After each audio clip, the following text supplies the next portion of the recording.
What is going on, guys? Welcome back to the channel. Today we're going to discuss the maps in Black Ops 6. We're going to rate each map and let you guys know what our thoughts on them. We're going to do a 1 through 10 ranking on each map. So starting out with Babylon.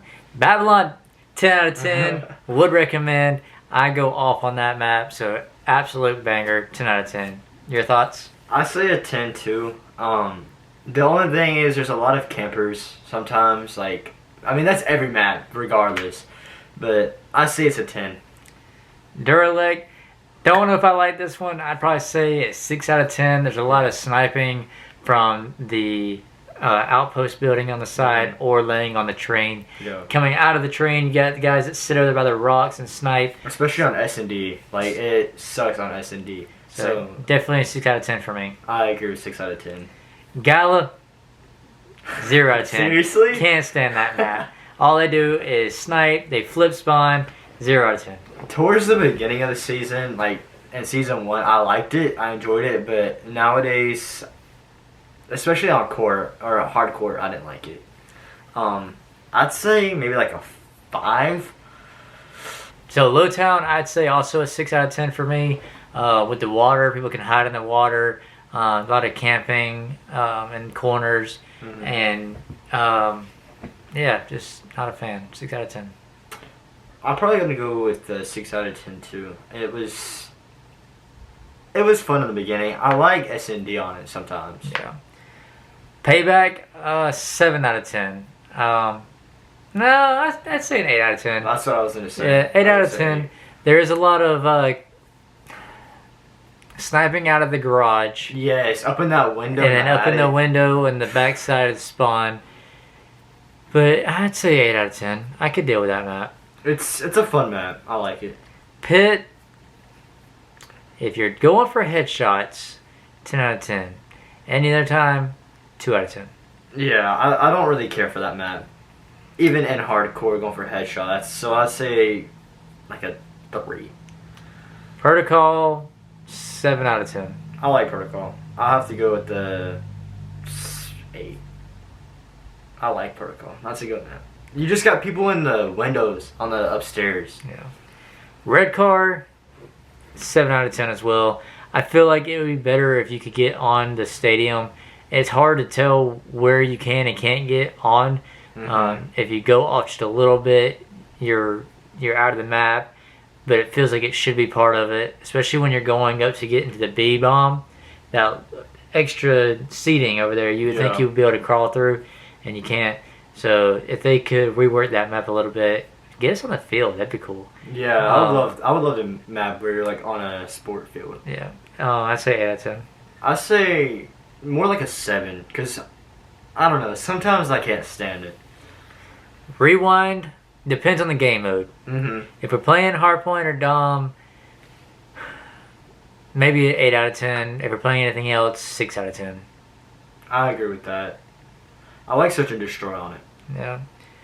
Scud, only good if you're playing S&D. That's true. 5 out of 10. Yeah. I'd give it a 4. Skyline, 8 out of 10. I like that. You say 10 out of 10? I give it a 10. I love Skyline. Skyline I like, yeah. S&D's good on it. Hardpoints are fun, except for when they're up top and they're in the pool. That can get a little annoying. There's not too many campers on that map either. It's mostly in that hallway where it gets bad. Yeah. Other than that, I enjoy it. That's one of my favorite maps. Stakeout Hardcore, 10 out of 10. We'll get as many headshots as I need. Love it. It can get annoying, especially on hardcore, because you could shoot your teammate, or the teammate can shoot you. But I'd recommend if you're playing hardcore. It does get annoying because it's the same map, but if you're trying to get headshots, best map hands down. I say I'm gonna give it a 5, just at a neutral standpoint, because it's good for, like he said, hardcore, getting headshots, but other than that, it low-key is a bad map. I wouldn't play it at all if I wasn't going for headshots. Yeah. Next one, we're going on to Subsonic. Subsonic's pretty good, especially with Dom or S&D. If we're playing just team deathmatch, it's not really fun. But if you're going for an objective, I would give it an 8 out of 10. I agree with that. The only thing is on one of the hard points, the one near the plane. People like to hide on top of the plane in the corners. Not for me. I can't stand those. Yeah. Vault's pretty good. Like I say, with S&D, with the other maps, S&D makes it fun. You have the bomb underneath. Yeah. And that could make some interesting outcomes. I'd give it a 7. Yeah, I'd say a 7 out of 10. Vorkuta, 6 out of 10. It really depends on the game mode too. So I'm gonna say like a neutral 5. Warhead, I'm gonna be honest. I've only played Warhead twice Because of 2v2s. this whole season. Yeah. So I really can't even rate that. If I had to rate it, 5 out of 10. Yeah. Nuketown, let me tell you something. I played so much Nuketown when the game first came out. I'm over it. I don't play Nuketown anymore. Love Nuketown. Always play it. Always recommend it. Loved it in Black Ops 2. But it got to a point where we played it way too much, and now I'm over it. Yeah. But it is a great map. 10 out of 10. I also want to put Nuketown Holiday with that one. Just the same thing. It just gets very boring after a while of playing, so I have to give it like a 4. Extraction. I love the map. 7 out of 10. Quit sniping. Sniper from the watchtower, that little crash helicopter in the corner, the Catwalk. bro. I'm done, bro. I give it like a 7.5 too. I like that one. Hacienda, if you're playing S&D, great map. Anything else? It's too big, especially on Team Deathmatch. It's like, that's something that we argued about, or not argued, but complained about when it first came out. It's just so big for Team Deathmatch. Yeah. Heirloom, I'm going to go with the same thing I said with Gala. 0 out of 10. I like Heirloom. Like, there was one time where I popped off on that map, and I like it. It's good. I'll give it a 6. Hideout, S&D is the only good game mode on that, I feel like. Hardpoint can be fun. It just depends. 6 out of 10. I give it a 5, because I hate when the people stay up in that top part on the spawn. You know what I'm talking about? When they snipe, that's annoying. Yeah. Racket, same thing with Stakeout. If you're going for headshots, 10 out of 10. Anything else, 5 out of 10. But even on hardcore, going for headshots, it's annoying too. So I give it like a 2, low key. Now we're going into Season 2 maps. And we've only played them for about 5 days now. Yeah. So, Bounty, 8 out of 10. I say a 7 for right now. Maybe it'll grow on me a little bit more, but right now, I feel like a 7's fair.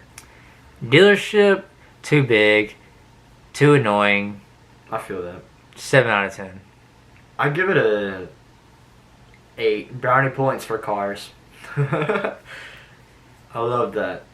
Lifeline, I was disappointed. I'll be honest with you. Sure. I knew it wasn't going to be hijacked, but I was hoping it'd be similar. I was hoping we would get a bigger map. We'd be able to go underground and into the rooms. It's nothing like hijacked at all. It's literally like Stakeout. I mean, you walk up, you can get spawn trapped. We've gotten spawn trapped so many times on that map. It's ridiculous. You spawn in, you're instantly dead, and you hit the flank from the other side, and hopefully you can get through. But you did find that trait where you jump in the water and you can... And I'm not quite sure what happened with the audio here, guys, but what we were talking about was there is a way you can get into the water and swim really fast without dying over to the end of the boat and climb up the stairs to flank from the other side. We were also talking about the 2 new maps that are coming out in Season 2, which is Grind and Bullet. We will make another video after those maps come out, and we'll go over the Season 2 maps and let you guys know our thoughts on that. But we want to know what you think of the maps. What do you think of our rankings on each one of these Black Ops 6 maps? And we will let us see it in the comments below. Thanks for watching. Peace out.